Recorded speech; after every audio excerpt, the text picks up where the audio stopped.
Well, it's a good evening from Barmy, Queensland, from the studios of FM 88 Australia. For our regular clientele all around the world, I just wanted to let you know that Andrena returned safely from Egypt. She put herself into hospital, and then they diagnosed that she's got double pneumonia. So she's on a course of antibiotics, and she's staying with the son at the moment and his family. And hopefully we'll be back next week. But, well, she's quite a fighter, and she's into natural immune systems. So anyway, without further ado, this week's guest, how can I best explain it? He approached me on Sunday with a year around and about, and mind you, it was a couple of hours later because I met up with a group called Stand in the Park, and I hadn't seen him for a few months, and I turned on the phone and put mobile phone settings, and boom, in comes this message. And then a couple of hours later, another message, and this time geographical locations were completely out of GPS. But I'm thinking to myself, hang on a sec, this guy's knocked on our door 3 times, you know. I think I might turn around and ask him if he would like to come on the show this Thursday. And so this is how it all came about. So it's a bit like the guy, you know, the floodwaters are coming, and if rescue guys coming, God's going to save me. And 3 times, you know, and then he ends up in heaven. He said, he didn't save me. He said, I sent 3 different people to come and get you. But this case, I took it on board, and I thought, I'll reach out to Phil because he's got a great story. And it's a story about words. I mean, you can either use a sword or you can use pens. So, yeah, penmanship is an interesting study of framing the word, which becomes a sentence. And before you know it, you've got a paragraph, and you're really putting your intention into words to actually create the visualization and the imagination for the human reader to respond to. And it's a dying art because now it's all done to us, you know, just like drive through McDonald's, but the written words are very important. And it's I think it's more important that we have this conversation because we've played around with AI just recently in the last couple of days, and it's missing the emotional content that comes with a human who puts words together. Anyway, it's, with that in mind, that's why Phil's here. And Phil, great to have you here, mate. Thank you, Jeff, and thanks for inviting me, and hello to everyone watching and listening. Yeah. So you can either participate, you can actually come through and make any comments, and I'll put them in the show. Naturally enough, and with Andrena, she asks the questions, and I bring all the other stuff into the show while it's going on. So it's a bit awkward trying to do all that and be the director, producer, and be the interviewer. But anyway, let's give it a go. Okay, so generally speaking, authors come in 2 different kinds. The one who conceptualizes the beginning and middle and end, and then the other one, which is very rare, is seats of the pants, and they have no idea what they're writing, but they're just going to trust, and the story comes together. That's the 2 concepts. What do you feel? Yeah, they say that there's plotters and pantsters, as you say, they're the words we use. And so I'm a pantster. I fly by the seat of my pants. But I don't know how this works. I know it does, and I don't care how it works. It's like driving a car. I know how to get there, but I don't know how it works. So I just sit down and just basically ask whoever's out there, for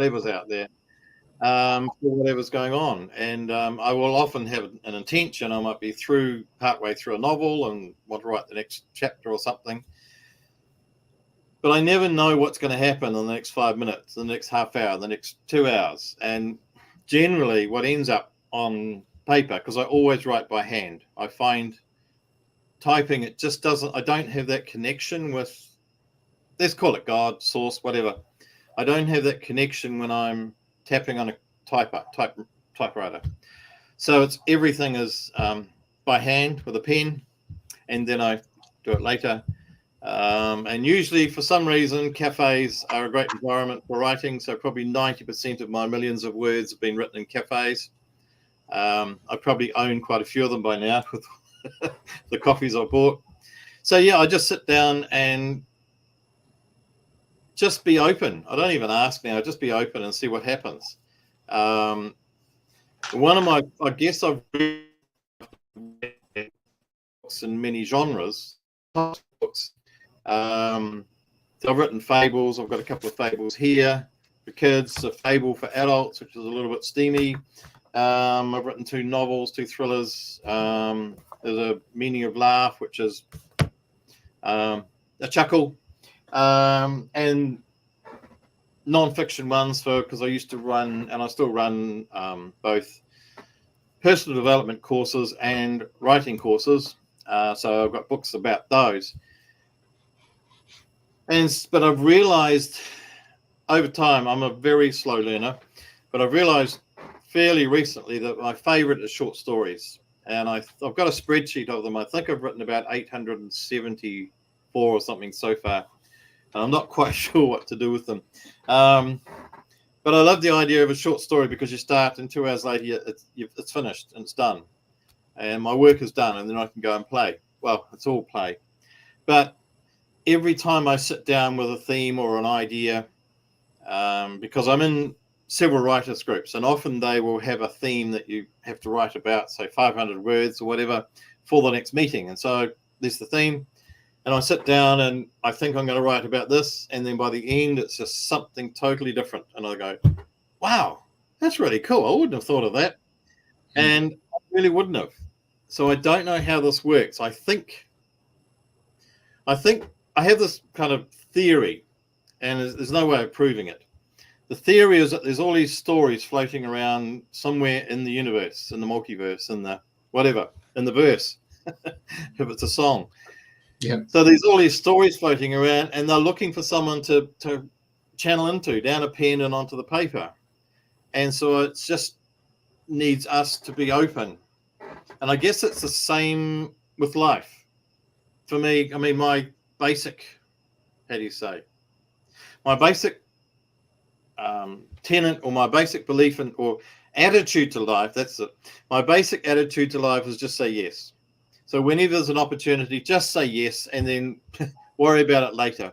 And so it's just when there's opportunities, saying yes, then more opportunities come along, and then more opportunities and amazing coincidences. We just had several today. I won't go into that, but because we keep saying yes, or when we keep saying yes, the universe goes, oh, well, I'd like some more. And so there's more and more and more. When we keep saying no, the universe says, oh, well, they're shut off. Let's move on to someone who wants one. So I think it's just my theory that the same with stories. If you're interested in writing, you don't need to go to my course or anyone else's course. My contention is that just be open. Just sit down with a pen and let it go. And one of the things that writers often have is what's called writer's block. And so often that comes about because of fear. Because as writers, we sit in our own little cave, hiding from the world on our own, doing our own little thing. But then there has to be a moment that we've got to go, hello world, here's my writing.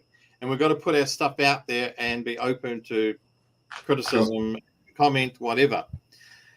And so it's really interesting that most of the people that I come across who gets writer's block are about 80% of the way through their book. They've torn into this huge story, whether it's 1,000 words, 80,000 words, and suddenly near the end, and there's almost this unconscious fear. They realize that, oh, I've got to go out into the big wide world and someone's going to say good and bad things about it. And so suddenly they lose that, they lose the connection because they say no. And that's all that writer's block is. So when you get writer's block, the best thing is just to keep writing. Sit down and write drivel. You know, what's on your grocery list? Oh, did I forget to turn the oven off? Da-da-da, what's happening tomorrow? Oh, that stupid neighbor. Write rubbish and just keep writing. And eventually the muses, let's say, will just chip in I was waiting for you to say muses because I was going to be about to say the muses. Yeah, great minds think alike. Well, there is only one mind. So it's Yeah, a very when long answer. troubadours and all that stuff used to go around singing, and they used to be a form of taking words into prose and getting their message out through the spoken word. The written word's a bit different, and you know, instead of chiseling it out or painting it out in the cave, you got this new technology in it. Yeah, and it's a whole. And fairly recent, like the last 6 months, I've been doing what do you call it? Not stand-up comedy. Stand-up reading poems, poetry out loud, basically, and that's a whole new scary moment, but it's quite fun doing it. So we get to write, and as writers, we can do our podcasts nowadays, and we can go out on stage and do all sorts of other things if we want to. So yeah, there's many ways of getting, what do you call it, words, stories out. So your writers' club is no different to Toastmasters, isn't it? You know, you have to think on the spur of the moment, but you've given a bit of a thought as to what you got to prepare yourself before you come up. I mean, Toastmasters, you put on the spot on that night, don't you? Yeah. So yeah, there's many different types of writing clubs, but the main one that I go to in Brisbane, we submit stuff that we've already written, and which is longer pieces, and people have had a week or so to critique it. And then we also have the opportunity to write about 500 words on it. We're just given a subject, but we've got 2 weeks to do it.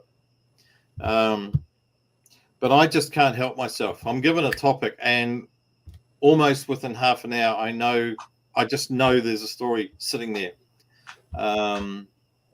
I don't know how that works. It's just about being open, I think. I mean, I love words anyway. That's kind of one of my. I suppose you have to love words and you have to love writing. I mean, I speak several languages. I just love words and how they come from, and all that sort of thing. So I guess the fact that I have that love, that passion for words, opens me up to words that come in. If I had a passion for golf, I'd be good at that. If I had a passion for whatever, I'd be probably good at that. So you mentioned several languages there. Does your mind sort of flip between the languages to look at what sort of words you could use, which describes and sets the scene? I mean, when you listen to the old ABC cricket commentators, they're sitting there and everybody's listening in the 20s and 30s and 40s on shortwave radio, listening to a ball to be matched, which was coming through on a teleprinter. But it was the guy who was actually being told about how the play was being played, and then he had to sort of describe that to the listeners to paint that picture. I mean, it's an art form to be able to project and take people on the journey. I mean, Imagineering is an art that's been lost, but it seems to me like you've gone further down the rabbit hole in the sense of, you mentioned the spirituality journey, but most people say, "Have you asked for a car park? You know, you get your car parking angels," but you've gone to the next step. After the car park angels, you're now asking for the words to frame and come through as an open channel. Yeah, am I getting that from you? Yeah, I think it is something like that. It's just about being open and being ready, as you say about the car park thing. People just expect, a car park to be there, and it is, or all the lights to be green, or whatever that is. Yeah, or just expect, and even because I mean, even just like the other day, because I work 2 days a week as a teacher, as a lecturer, and we had a fairly acrimonious moment, let's say about 2 weeks ago, on a Monday, and then I went to yoga on the Tuesday and before work, and I was lying there and in the meditation, and I guess it's something that I've got used to doing, and I've chosen to make it a routine, if you like. It's not the right word, but anyway, there was going to be a very tough conversation happening after I went from yoga to work. And so I just lay there asking that out of this kind of bad situation that the best thing could happen. And I just asked for something else that would be transformative for everybody involved in this conflict. And then I was just lying there, just feeling a bit bitter and angry, and then I just stilled myself. And there was a moment of like a click in my being, I suppose, and I suddenly felt peaceful. In the moment I got to work, an hour later, one of the people came up to me and apologized because I'd made some silly mistake and made life difficult for me. And then the next person came up and said they just fixed the situation. I didn't need to do anything. The apologies just happened, which was the first time ever, and the fix happened like immediately, which is most unusual. And I think when we open ourselves to the possibility that even when there's a bad situation, we have a car accident, or we have an argument, a health issue, if we can then, I did the same thing. Yeah. So last week, there was a student who came to work really upset because one of her friends had left her car outside her house and taken her car to Brisbane. And then while her friend's car was outside her house, someone had come in and stolen it. She had photos of the guy and everything, but the police weren't interested. They just said, go away. So what I got the students to do, and they thought it was a little bit odd in the moment, but I said, look, something bad has happened. So I had 23 students. I said, let's just have a moment of silence. And just imagine that out of this really bad situation, something amazing will happen. Well, it did. The next day, I got an email from her saying that the guy had been caught. And I can't work out how it happened, but the car had been wrecked, and her friend, whose car was stolen, got a better car back from the insurance company. And so I just think if we can be open to, we have things happen. If we can allow them just to be gone within a few seconds and ask for a transformation or for a new, a different way to a result to come out of it, then so often it will. Because I see so much going on. I understand that because there's a lady from the Salisbury Centre years ago. She said, Jeff, what I do is always ask for the best possible outcome for all concerned. Yeah. And so it was just really interesting. This group of students who were from most of the countries in South America and a couple of others, 20-ish year olds, and I didn't think they'd be into this. But when I just asked them to be still and just ask for something good to happen out of this situation, they just immediately went, wow, what an amazing idea. And they just went still, and we just had this one mind of asking for goodness for Camila. And it did. Some quite amazing things happened. And I think one of the police that ended up getting involved, I think she's now involved with him. So she's got a new boyfriend. Right. So it's just really strange that we could not have imagined these things, and we don't need to imagine them. We just need to be open for the possibility of something better. And it's the same with writing. And I was saying it's probably the same with all artists, probably all business people.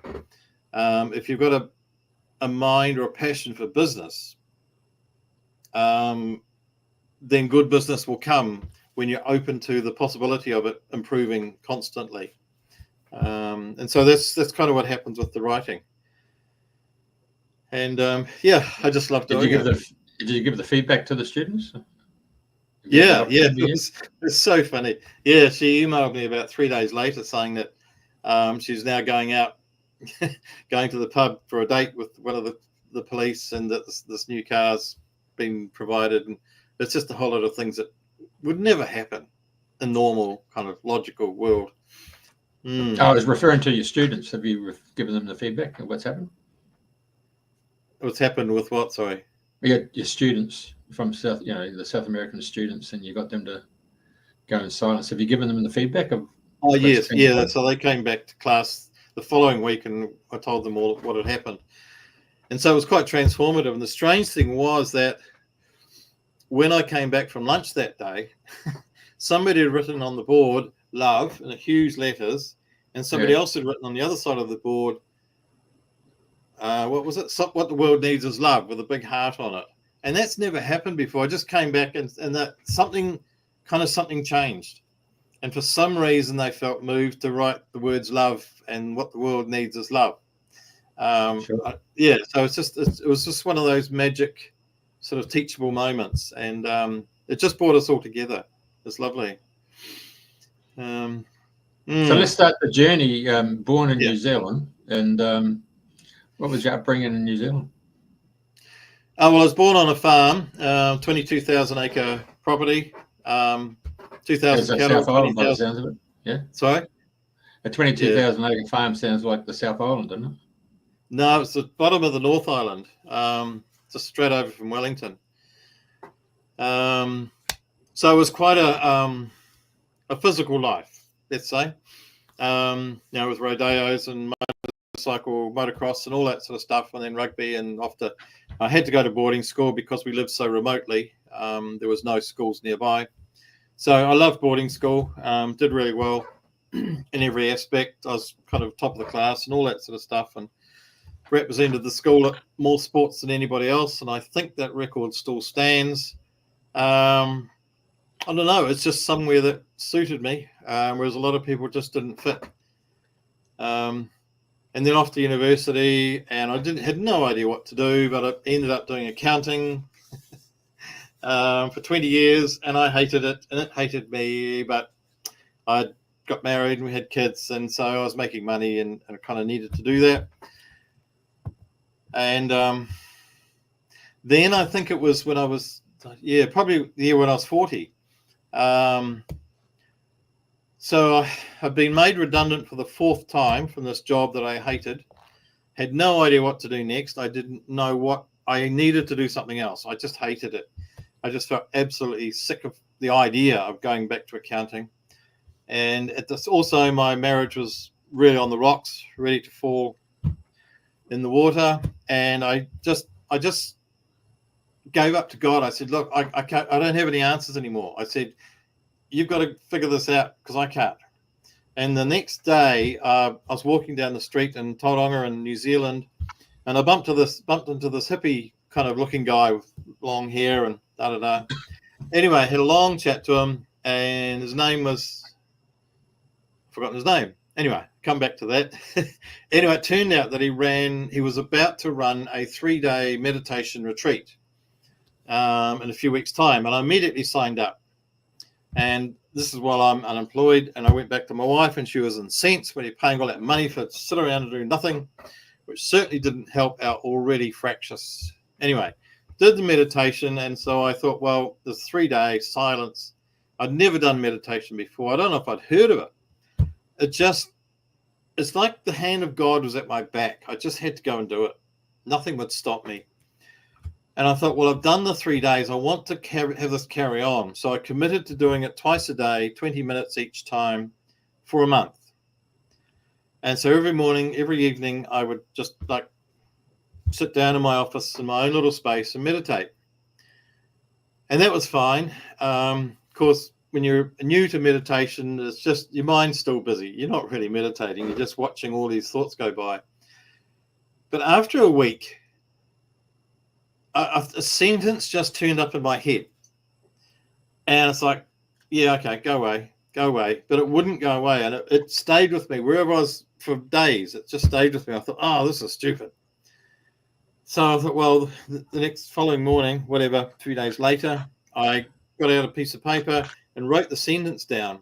And it's a bit like when you kill a fly, all your relatives come to the funeral. Once I wrote that sentence down, another one turned up, and it just kept going. So what I found myself doing is just writing. Every day I'd grab a sheet of paper and write, another sheet of paper and write. I'd stuff them in the bottom of the drawer. And it just went on and on and on. And then I don't know, it was a thick sheet of paper, ream of paper probably. And I never read it. And then about 6 months later, I was divorced by then and a new life. talking to a friend, or David Gaughan, who had actually, I published one of his books later. I told him about this, and he said, "Well, that's your story, Philip." I said, "How do you know? Are you psychic?" And he said, No. He said, all writers need to write their own story, and this is the way yours has come through. So I went back and got all the paper out and shuffled it and got it into an order. I read it, and it was about a guy called George Sanderson, but it was my story. And so I don't know, I wasn't writing it. I was just, someone was moving the pen, and there was my story. And it just got me, I just love that space of writing. I love being in that, knowing that I'm connected to some larger being, group, whatever it is. I feel like there's a tribe of writers out there that are just, using me. And I just love that space. So coincidentally, nicely, in the town of Tauranga was a New Age magazine, and the owner was Janice Priest. And so I met her, and I told her that her magazine, her New Age magazine, was mainly female writers. And I said, you need a male writer in your magazine because that will then expand your audience. All the sales pitch. I was just so full of myself. I knew everything at the time when I knew nothing. And she said, yes, it's a great idea, Philip, great idea. And that was the end of that. So every month for a year, I either emailed, phoned, or visited her and told her that she needed to have my stories in her magazine. And at the time, I was running personal development courses, and I was also running a men's group. So I said, look, I can write stories about men's stuff. You haven't got any of that in your magazine. And eventually, I think she just got sick of me badgering her. And so I gave her one story. She said, okay, let's take this then. Well, anyway, that article about men got more letters to the editor than any other article had ever got in that magazine. And so she realized that there was an untapped potential, a male audience that she hadn't had. So I ended up writing for her for many years, and then that encouraged me to go and chase other magazines in New Zealand. There were two here in Brisbane. There's one in Brisbane, one in Adelaide, two in England, and two in South Africa. So I started writing for magazines around the planet, articles. And then, of course, then somebody said, why don't you put all those articles together and make a book? So that's how my first book came about. I just collected the articles. So that's kind of how it all started. And I just love writing. And then met up with other writers and agreed to publish their books, and just kind of got into that world of writing and publishing. And I just felt I found my tribe. And it was just so, I just felt, that was kind of where I belonged finally. I'm listening to your story, and so has others people, but I just want to give people something else to take on board. There's an English guy come out of Birmingham. His name is Ray Oliver, and the family moved down to Benley. And the guy came out of the 60s era where they're in the gin jockey joints and the smoke haze, and they're playing the music of the 60s and that. And he had an epiphany of saying, there must be more to life than this. And being a guitarist, he could hear this one single note. It's just like your sentence. And it was going on and on and on. And he got him up out of the house, and he's walking down the road thinking it was probably coming from his next door neighbours. The further away he got from the house, it diminished. So he got closer and closer back to his house. It was actually coming from his front porch and the steps. So he then got his guitar, came out, and he played that particular chord, and then it switched to the next chord, and he actually ended up producing a song title called The Calling. And he got the rest of the 12 tracks, and straight the way you've just described, he's got it through music, and it's called Heaven on Earth. So whether you're, in your case, a wordsmith, or whether you're a musician, the next gentleman comes from a place called Liskeard in Cornwall. His name is Patrick Gamble. The guy is a builder, carpenter, and he was clearing out his garage, and he saw this piece of plywood, and he saw a paintbrush, acrylic paints, gloss paints, that type of stuff, and he just picked up a pen and started painting. Anyway, people came in and said, "Oh, God, where'd you find that fine? You know, that's a fine. Where'd you find that?" He said, "I just painted it." and now he goes to all these bloody events all over the UK, and he's gone to Canada. He's come to Australia, I think, once. But he said he just gets into that state and he just paints. And but people look at him and he said, "I don't even know how to hold a paintbrush." So so now we've got three aspects of life. So anybody who's listening to the story, if you feel inclined, and just in that inspirational time in life, and you say, "Is there a God?" I mean, how many people come to that point in life where they say, "What's the meaning of life? What am I here for?" You know, the big picture stuff, and all of a sudden, boom, it comes to you. Yeah, exactly. Anyway, so you made that move out of New Zealand. You came to Australia. Well, faith in that regard. Well, yeah. So I came to. So I ended up. It was a very long story, but I ended up working in South Africa, co-facilitating AIDS workshops. And then on the way back to New Zealand, I thought, well, I'll drop in on Australia and I had some friends here, so I stayed here for a while. This was back in 2000, and then back to New Zealand, and then 2008, my now ex-wife and I went to England for 5 years, and then I came here and she went to New Zealand, and so this trip to New Zealand has been since 2012, so 22 years. And Australia's been wonderful to me, so I'm appreciating it. I made a journey to New Zealand, I have to tell you, with a mate, and we arrived at midnight in Auckland, and all of a sudden the energy field collapsed around me, and I felt like, you know, when you get all your goosebumps and you think, "Oh, what's going on here? What's happening?" And so all of a sudden you sort of closed down. And anyway, the next day I went with family members and we drove up to a place called Lee and up to Parkery and around that part of North Island there, and you go through all the green pastures with all the white dots of sheep, you know, and you go through all the bloody rainforest. Then you, at the very top of Lee, you look down and you see this aquamarine water. It's just bloody translucent. You go through those little pockets of rain and stuff, and then that night you feel like you're being rocked to sleep in a crib, you know. Anyway, a friend of mine said, "Hey, listen, I've got the boat. You want to go out this weekend?" And I said, "No." He said, "You want to go out on Friday?" I said, "No, I'm booked out, mate. Can we do it Sunday?" He said, "No, there's a big low coming across the Tasman." I said, "No problem. It's all good." So come 9 o'clock, 8 o'clock, on a Sunday morning down at the bloody boat ramp. He said, "I can't believe it. That low's just gone and disappeared." He said, "Yeah, no problem." So anyway, when I arrived back in Brisbane, you come off that bloody cylindrical tube, and then you come up into the rectangular tube that, you know, takes you into the bloody customs.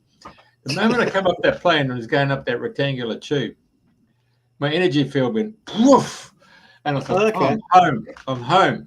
And it was almost like what I come to the conclusion was, Australia's a sun country. It's a can-do country. The expansion of Australia. And then New Zealand was a nurturing. It's almost like, you know, you could say the sun and the moon. It's very green. So I learned something quite physiological about the fact that the weather could be shifted. And I found that New Zealanders had plan A, plan B, and plan C when it comes to having a barbecue. But in Australia, you understand what I'm saying here. Plan A, we're all going to meet with so-and-so. Hang on a sec. What happens if it rains? Well, if it rains, shall we go to what's-her-name's place? Because he's got a bloody pergola or whatever. Or, he's got a roof on it. And they go on and on about that. You talk to an Australian. "Hey, listen, we're going to have a barbecue in 2 weeks' time." "Yeah, mate, no problem. What time you want us there?" "Well, 11 o'clock. And the reason is we got the sun. Big, huge difference. So Australians have this carefree, lucky-go attitude, but it's because we're a sun country. You're probably right, actually. And it's sort of brown and golden kind of colours really more than anything, whereas New Zealand's the green, nurturing. Yeah. So what I was going to say in this storytelling is that, do you find that since you come into Australia, your what were you going to say? The expanses come for you, like the shift in topics, the conversations, and when I say universal appeal, you might be start looking at space and constellations and star systems, or you might be drilling down, and you're talking into the indigenous culture, and you're learning about the totem animals, and there's a whole wide brief here of indigenous culture that can come to the surface. Yeah. I mean, I was lucky. I went out to. I decided. When was it? 1998, 3 or something. Anyway, I decided I wanted to go and spend time with the Aborigines, and I don't know why. It was in my gut. So anyway, off I went, and I ended up through Melbourne and Adelaide and up to Alice, spending time with the Aborigines. This guy came to me. I was working in a resort out of Alice, and so I ended up spending a lot of time with him. He was a Gadaichi man, as they say, like let's call him witch doctor, so the English word. As I did in South Africa with the Sagorna, again, that sort of witch doctor type person. And I really enjoy those kind of people, and they have a different way of seeing the world. It's our world's sort of very fragmented and a little bit fearful, whereas theirs is just here it is. There's no kind of division. There's no need for fear. Everything's working fine, and it's just about being connected. And so, and the same with the Maori kaumatuas. I've spent time with them, and one with John Imi, who's from the Hopis. So I do love that indigenous wisdom. And I'm going to say it's getting harder to find it because there's a lot of pretenders. But when you do find it, there's just a gut heart knowing that someone that you're talking to has got their heart in the right place and got their wisdom sorted. So yes, it's just been an amazing journey. And I remember when I was up in Alice and we went out to Uluru, the rock, and there's these paintings and this old lady, Aboriginal lady, was telling us about the 7 stars, the 7 sisters, the what are they called? Yeah, thank you. And I said, hang on a moment. Matariki. The story you're telling is exactly the same as the Celtic story of the 7 sisters. And she said, yeah. She knew the Celtic story, and she knew it was the same as the Aboriginal story. There's like this, it's all one story, and it's all really simple. Whereas we make it into this is mine and this is yours and that whatever. But for them, the Aborigines, those ones anyway, from the Pitmanjaras and the Uranda, they know the Celtic stories, and they know to the Tibetan stories, and they know that they're all connected. Yeah, I just love that sort of. It's a simpler world than we like to make it, I think. Yeah. So, for example, there are 2 groups of people in the world that have a chin tattoo for the women, and they call it the same thing. So one is the New Zealand Maoris and one is the Atlas Mountain Arabs, and they both call it the moko. They use the same word, and the Maori kaumati means I'm going to die.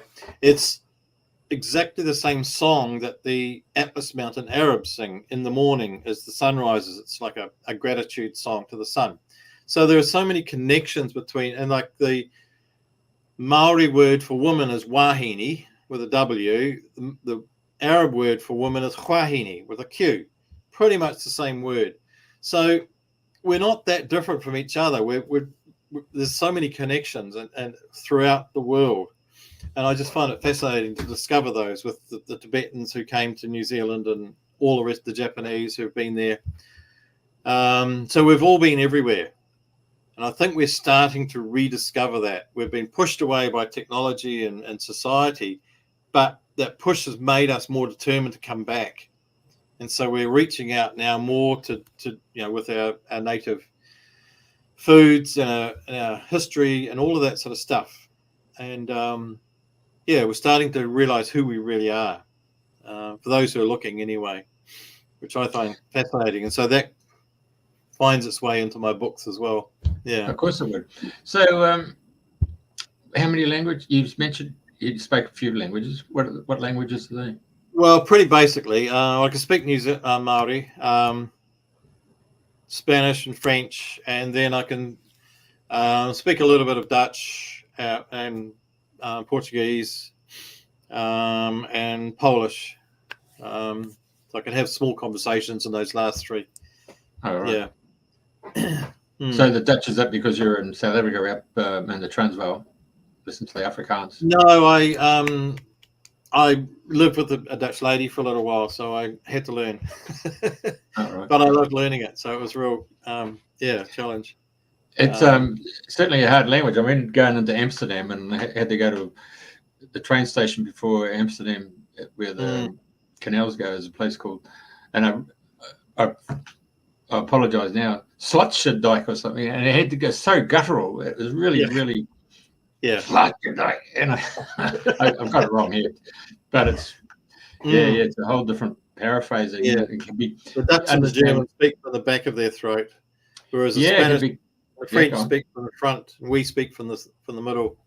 It's certain. Yeah, probably why language can get people offside, isn't it? Well, it can. Yeah.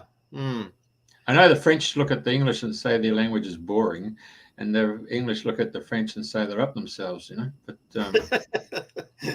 yeah, we all like to say that we're better than somebody else or we're different from somebody else. I just love diversity and how we are diverse, and learning from each other. So I love the fact that I'm teaching. I've been teaching students from overseas for a long time, and I just learned so much from them. And I remember when I was in London, or Oxford University, and I had students who were from Bangladesh, Syria, and India, and we were talking about our different religions, Muslim and Buddhists and Hindus and Christian. And when we got to the center of our religion, we all realized that they were all exactly the same. There's no difference. It's all about kindness and about being gentle with each other, basically. Kindness is our religion. And there's a lot of stuff around it, costumes and prayers or whatever, and rituals. But the center of every religion, I feel like, is it's all the same. So you're really saying it's quite a theatrical presentation that's on offer. Yes. Before we went on air, I was explaining to you the background to this is the island of Patmos in Greece. Unbeknownst to myself personally, I didn't realize that it played a very important part in the Christian world, because this is this fellow by the name of John wrote the book of Revelation here. And so at the very top in the picture there, you can see the monastery. And if you sort of come down slightly to the right where my headphones are, if you come down from the monastery on a 45-degree angle to where my headphones, and there's a ridge there, that's where the cave is. And that's where he spent 3 years in there writing his book of Revelation. A question, he spent 3 years to come up with that. For you, did you take 3 years to write your novel? I mean, mind you, he probably had to go and get papyrus read, and he had to probably get some other forms of ink or something to write it down. But the question is, the marketing and the selling and the distribution of books today. Yeah. How come his book of Revelation is just one of the, I mean, the Bible is one of the biggest sellers in the world and still has been. I mean, it's had such a profound effect on humanity in the Christian world. But you got to ask yourself, God, he had some really good marketing men to distribute the book, eh? Yeah, I mean, I wish I knew what the secret was. Yeah. Well, how he got his manuscript out there, and obviously it wasn't in the original bloody Aramaic, or it might have been Greek or whatever. But It was Aramaic, I think. Yeah. my question now is getting it out there. So he's obviously had a lot of people over the centuries have taken it forward and riveted to the dream or the articulation that he created. So for someone like yourself and anybody else who's an author, what have you found to be the new ways of taking your manuscript and taking it to the market? I don't know. It's a bit like the what was his name? He wrote the Confessions of an Advertising Man back in the 60s, I think, and he said half the money he spends on advertising is wasted, but he never knows which half. True. So I don't know the answer to what is the best. I'm not going to pretend to know. All I can do is follow my own impulses, and I do the same with my marketing as I do with the writing. I just go, what are we doing today? And so, the last couple of days I've been practicing, because apparently unboxing things is one of the new things. So you unbox your books, you go, here's my new book. So I've been practicing that. I've got a new tripod and rah, and it hasn't been very successful so far. I'm not a natural cinematographer. So I don't know. I do all sorts of things. So, for example, I'm on not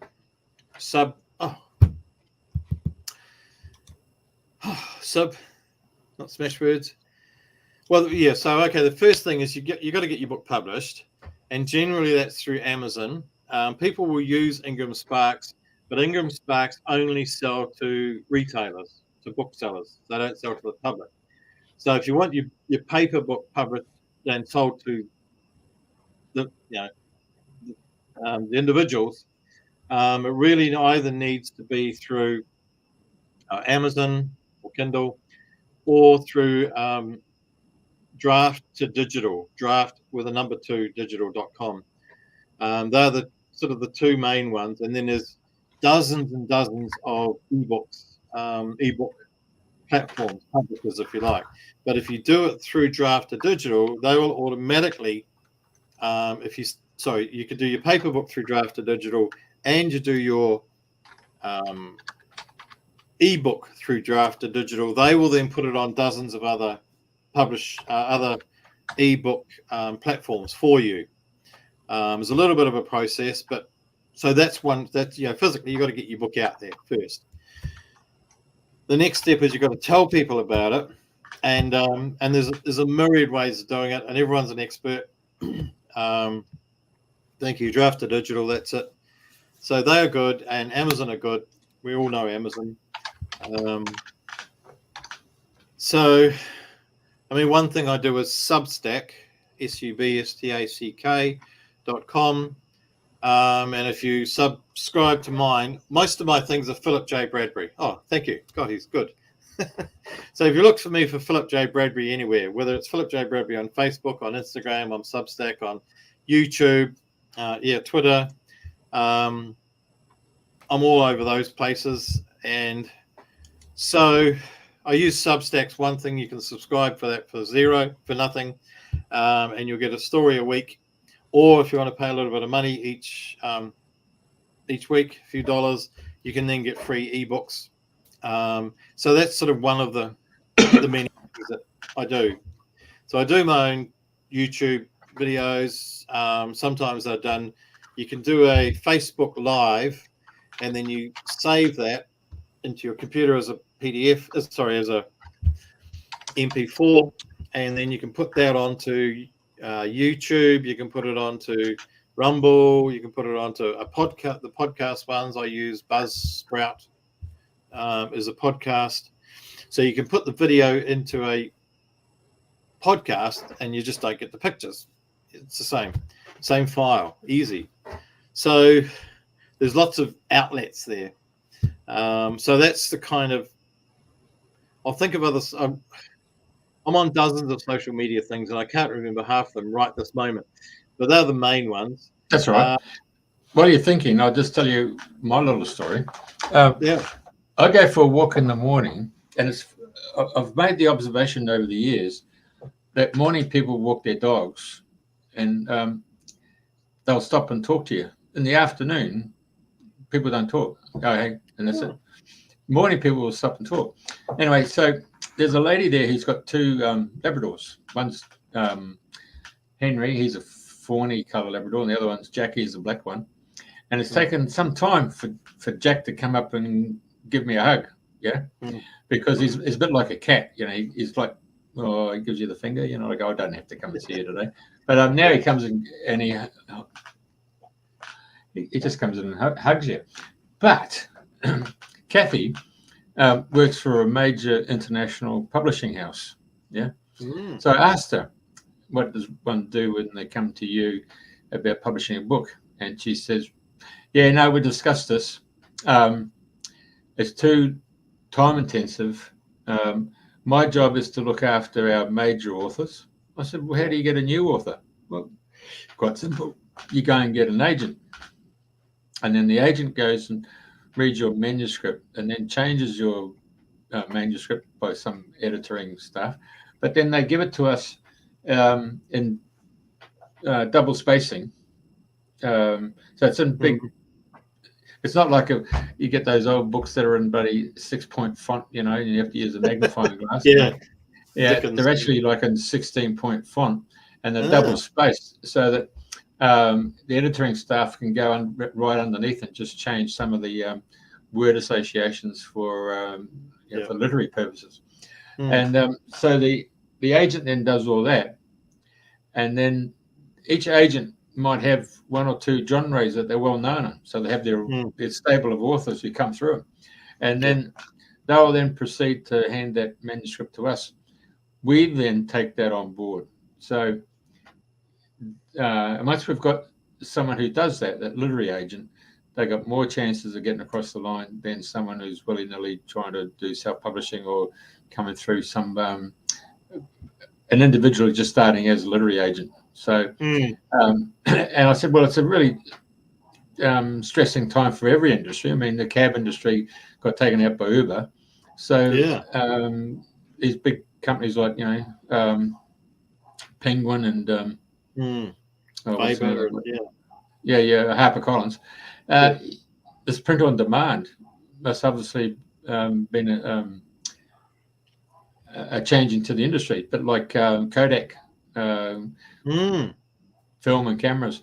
So, but you said if you go to any airport on the planet or bus station, there's always books on the shelves. So someone needs to read. Well, books then are gone into Kindle. So when you get on the flights these days, or in the old bus, you have the whole full-scope newspaper, or now it's become a tabloid. Now it's all condensed to a mobile phone. So it's this way that our technology has changed. It's getting that finished product and getting the eyeballs on it, isn't it? Yeah, it is. And there's several challenges, but one of them is that because it's so easy, what's easier now to publish your own book. There's a lot of, I'll call it rubbish, a lot of books that aren't produced very well, and they aren't serving the self-publishers very well. And so there are the traditional publishers, and they're still going. But what I'm told, and perhaps I'm biased, but what I'm told is that whether you're a self-publisher or a traditionally published, you've really got to do the same amount of work promotion-wise, because the traditional publishers, they're incredibly busy people, and they're full of the books that they've got, and they can only give you about 2 weeks worth of promotion, unless you're a major John Grisham or something. Yeah. So even the traditionally published authors have to do a lot of publishing work. But nobody knows, there doesn't seem to be a golden rule that if you do this, this, this, and this, it'll sell. There's all sorts of, I heard the story, there's a Brisbane writer who wrote a story, a novel, kind of a women's novel, a lovely story, kind of based around tea, about drinking tea. It's a lovely story. Anyway, so she wrote this manuscript and then didn't know what to do with it. But in the meantime, she came across this, she had this her favorite author in Sydney. She loved this woman's writing. I won't say her name. And so this Sydney writer written many books. And so this author and this writer in Brisbane thought, I love what she's done, and she's inspired me to write this book. So she sent her manuscript off to this Sydney author, just saying, this is a story that I've just written, and it's just my way of saying thank you for inspiring me to write the story. Well, the Sydney author read it, and immediately sent it off to her publisher and said, you've got to get hold of this author because it's such an amazing book. So that's one of those kind of coincidental, magical stories that's not how you do it, but it works. Yeah, true. Yeah. So there's people saying you must do this and this and that. Sometimes accidents or whatever, the universe just has a chuckle and let's make this happen. Yeah, it's a bit like Springwood, Springfield, Springbrook. Yeah, I did a major stuff up, felt really stupid, and here I am. Opportunity. Yeah. So And the fact was that morning I woke up and I said, "Oh, Andrena's going to be crook. She's not going to be available." And the lady that we had organised it for tonight, she preferred to have a conversation with Andrena and myself. So I was thinking, "Oh, I need someone now." And of course, 3 times, not 3 times on the ceiling, if you want me. Yeah. It's good. It worked out really well. Pricing, how does that all work? I mean, you've written something. Hours has gone into that. Yeah, literally, it has. Hours. And then you fascinate it, you put it together. God, how do you come up with a price? I mean, the market might set a price, and then you go around the markets and you see books for sale for $1 or $5, or then you go to the bookshops and you might see them on special, or you might see them at $60 or $40. And then you can go to the library. So, I mean, it's a very interesting industry you're in there, Phil. Yeah, I mean, you can make up your own price. If you put it on Amazon or Kindle or Draft to Digital, you can make up whatever price you like, but when you put your book on their platform, they know how many pages and what size it is, if it's 8x6 or 5x whatever. And whether it's color or black and white or whatever, and type of paper, they will then tell you what the cost is going to be. So if you're doing it on Amazon, there's about 14 different markets. So from England, America, France, Sweden, Australia, Brazil, whatever. And so and Japan, and they'll give you in the currencies of the country that they sell it to what it's going to cost. So you've got to find something above that, obviously. Yeah.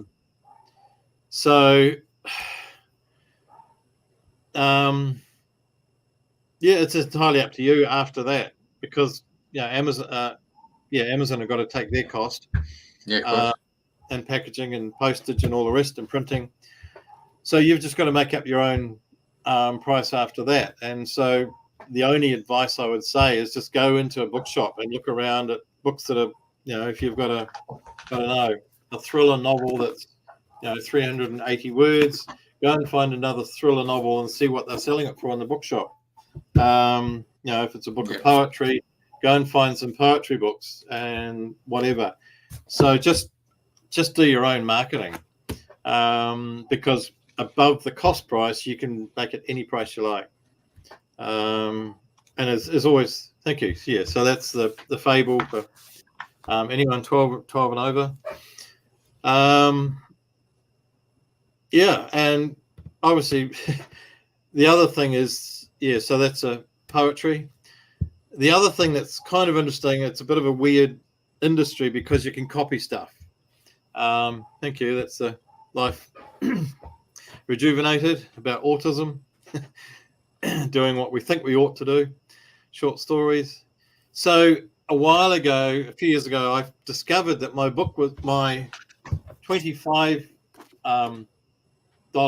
book was being sold on Amazon for $75.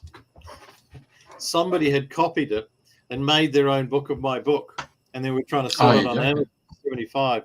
I mean, no one's going to buy a book for 75 unless it's a art type thing. So it's a crazy kind of industry, and it's just Amazon won't do anything about that. I tried. So you just, and on the whole copyright thing, it's a joke, really, to be honest. Because if somebody copies your book, there is nothing you can do. You can go and sue them, but who's got $20,000 and 18 months to waste suing somebody in India or Saudi Arabia or wherever? It's just not going to happen. So all we can do as writers is just put our words out there and just ask, the God of good, that they go to whoever needs to read them, and that's all you can do. If you're going to fret about copyright, then just don't bother writing, because there's always a chance that someone will. We've got to let that one go. Sorry, I got sidetracked there. No, that's right. No, in America, they had the Writers Guild went on strike. They did, with the movie studios and TV for their that was a shows. movie. Yeah. So us essentially because they wanted to go to AI, didn't they? They wanted to go get scripts from AI. To be honest, I don't know what that was about. I stayed out of it. But if I went on strike, nobody'd give a damn. But if you're writing for movies, they want those movies to keep rolling. So true.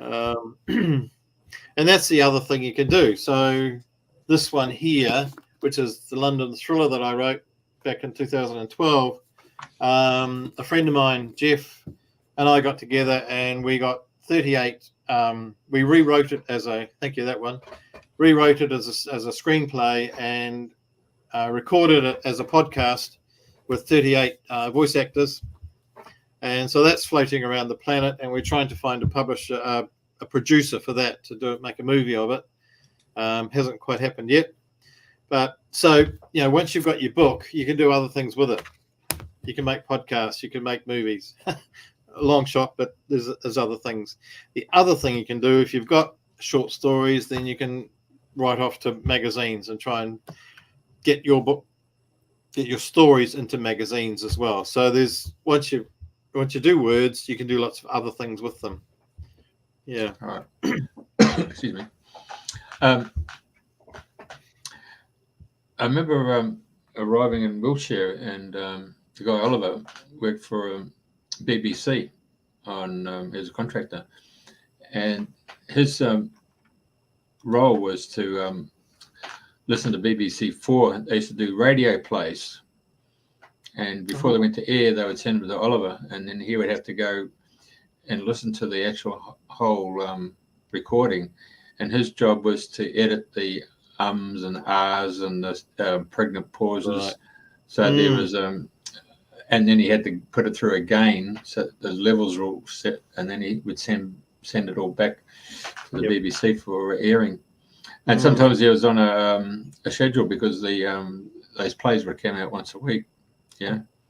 Right. It still goes today, but I mean, the old days was the Archers. But yeah. Well, they didn't have all the editing that they do now. Yeah.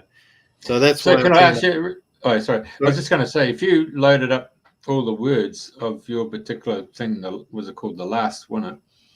And with AI, could you get them to go through and put the different voices to it? I mean, we sat here 2 weeks ago, and we were gobsmacked because this guy gets on the meta thing and says,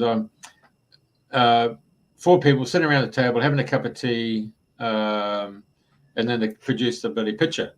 And then he said, oh, okay, it was 4 people having a picnic at Lake Louise in Canada. And there's a canoe in the foreground and the snow cap, boom, boom. And the thing came and bloody printed this thing up. But mind you, us 4 people are all different bloody members of the human race. But bloody gobsmacked. No, yeah, I've never tried AI. Well, apart from about 2 days ago, because a friend in New Zealand said to Paula in New Zealand, she said to GP, what do you call it? Chat GPT. Tell me about Paula her surname in New Zealand, and it did her biography. And I thought, well, that's quite cool. So I asked her how she did it. So I just did mine about 2 days ago, just for fun. And I thought, wow, who's this amazing bloke? Yeah. Me. So it I don't know. It got information from all over the place, put it together in quite a professional way. So I've had a bit of I've had a real anti about AI because I think I'm a creator and I want to be the one. I don't know. I don't know if AI is here to save us or to destroy us or what, but I hadn't thought of actually using AI to do the voices. That's a good idea. I might just have a play with that, Jeff. And because the radio station gets some of these AI chats, AI stuff, saying you can produce a song. Just give us your keywords and it produces the song. Wow. Yeah, I sort of wonder where creativity's gone when that happens. I guess everything, the limits or serves us. And so, it's here. So maybe we can just choose to go with it and find the good things that it can do for us.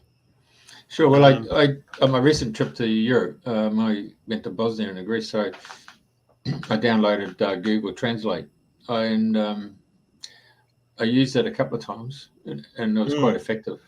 Yeah. I mean, so it's been kind of creeping up on us for a long time, I suppose, and I don't think it's going to go away. So there's probably no point in smashing the looms as they did back in the 1830s. So I don't. I've never thought of doing might try that. So in the actual compilation of short stories and stuff, is there a generic theme that goes with all that short stories, or have you just kind of made them into when you open up the preface there, and then you have the chapters? Each chapter is a different theme, genre, if you want to call it as such, just to whet the people's appetite. Yeah. Well, for example, with the the poetry book. So that's got themes of it. What have I got? So that's got spirituality, surprisingly, is the biggest one. Environment. So I've got poems about that. So I'm a bit of a greenie. Political, self, literary poems, love, and humor. So, the poems, I don't sit down and decide I'm going to write a poem about spirituality. I sit down and say, well, what are we doing today? And something will come out. And the same with the short stories. So I haven't sort of ordered the short stories. I mean, some are humorous, some are deep and meaningful, some are written as if it's a grandmother in 50 years' time looking back on this crazy time and saying what it's like. I get these feelings about what the world's going to be like in the future. So those kind of futuristic ones come out when I'm least. Some of them are just stories. I just opened one here called The Smoking Bum. So that's an actual humorous thing that happened to a friend of mine. She dropped her smoke when she was driving, and she had a very short skirt on. So some of them are just actual events, and a lot of them are just out of made up. So I guess. Sorry. Yeah. There was a guy called Dick James who became Dick James Music, and he brought a guy called Bernie Taupin who could, for whatever reason, you could say he wrote lyrics, but you could actually say lyrics were really poetry or it's a short story. Yeah. And then he linked them with the guy, Reg Dwyer. So they had a really successful career in the music industry. So the same thing goes with some New Zealand guys, Tim and Neil Finn. Yeah, absolutely. Where you're composing the lyrics, to tell the story like 6 months in the leaky boat, and to put the music to it. While I'm talking to you, that with this AI stuff, with those guys who are sending me AI stuff, are saying you can create your own music. Your poems, you could go into that thing and say, "Here's my poems. Can you put this to music?" And that's another leap. Yeah. Well, all songs are poems, but not all poems are songs. And quite a few of my poems I have turned into songs because I play the guitar and the piano and the sax. So I'm a musician, let's say. So I've probably written about 10 poems that I've turned into songs. Yes. Done the chords and everything. So yeah. I stand corrected, but isn't the sax the closest to the human voice? Yeah, that's what I've heard. Yeah, either the sax or the oboe. Yeah, I haven't played it for a while, but I used to play it a lot in bands around the place. Oh, very good. But so you can relate to Ray Oliver and his epiphany of saying there must be more to life than this, and he gets that first absolutely.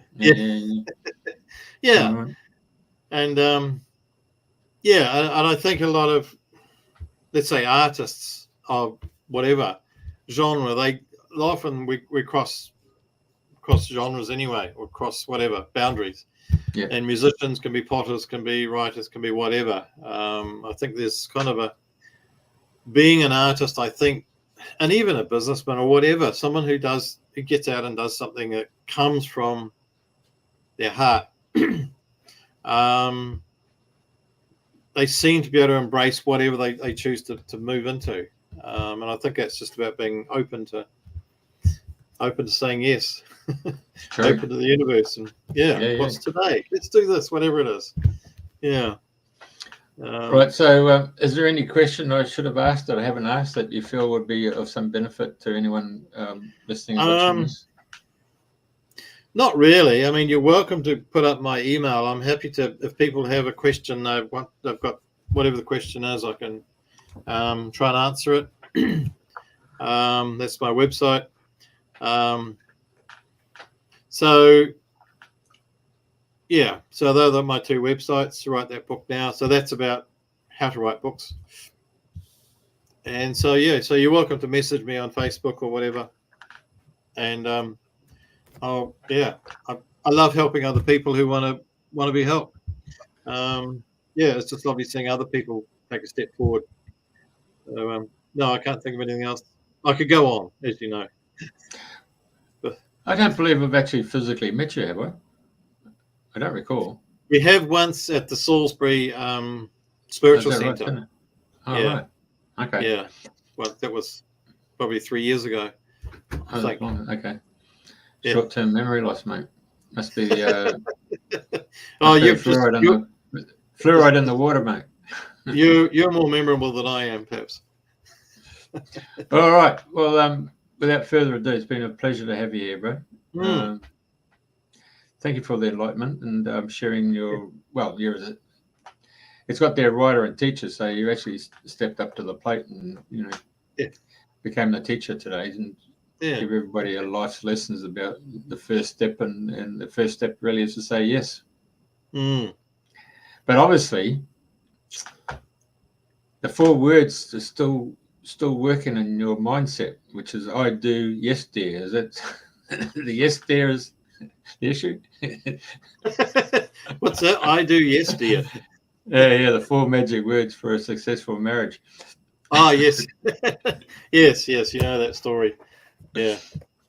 That's good. Well, I say yes there to source. Yeah. Yeah, that's good. Yes, that's one positive to come out of this conversation. I really, really appreciate that. And I'm sure Andrena would have been thoroughly remiss for not being here as well. But we catch her on the roundabout when she's health and fit. Yeah. Yep. Well, I had a lovely message from her, so it was nice. Oh, did you? Yeah. Oh, lovely. Yeah, that's great.